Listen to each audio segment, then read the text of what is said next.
And a stern message far more effective than colorful words was sent to the Hermit Kingdom. U.S. bombers and fighters flew near North Korea's eastern coast over the weekend, going farther north than ever before in this century. The flights were reportedly conducted in close coordination with Seoul as well. China, meanwhile, warned such moves could lead to war. Jung-hee has the details. The flyovers by U.S. warplanes off North Korea's east coast over the weekend were an agreed move between South Korea and the United States. 2 B-1B Lancer bombers from Andersen Air Force Base in Guam and 6 F-15C air superiority fighter jets from Okinawa's Kadena Air Base flew in international airspace off North Korea's east coast for approximately 3 hours from Saturday night until early Sunday morning. That was the farthest north of the demilitarized zone any U.S. fighter or bomber jet has flown in the 21st century. As South Korean President Moon Jae-in abruptly opened the National Security Council meeting on Sunday, many had speculated the U.S. hadn't notified South Korea of the flyovers beforehand.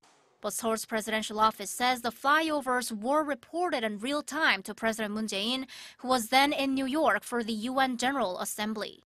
Reacting to the recent demonstration, China's English state media The Global Times reported that China won't allow any provocation to regional security.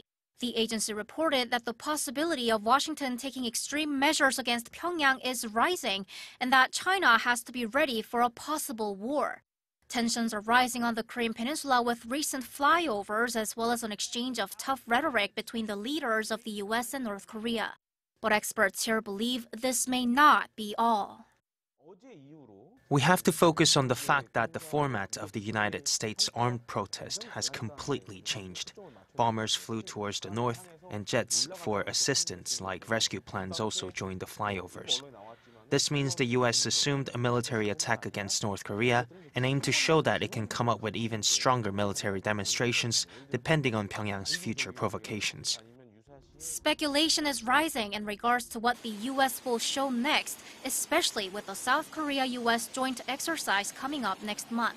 The drill will involve the nuclear-powered supercarrier USS Ronald Reagan, Tomahawk missiles, and the Aegis combat system. Jung-hee, Arirang News.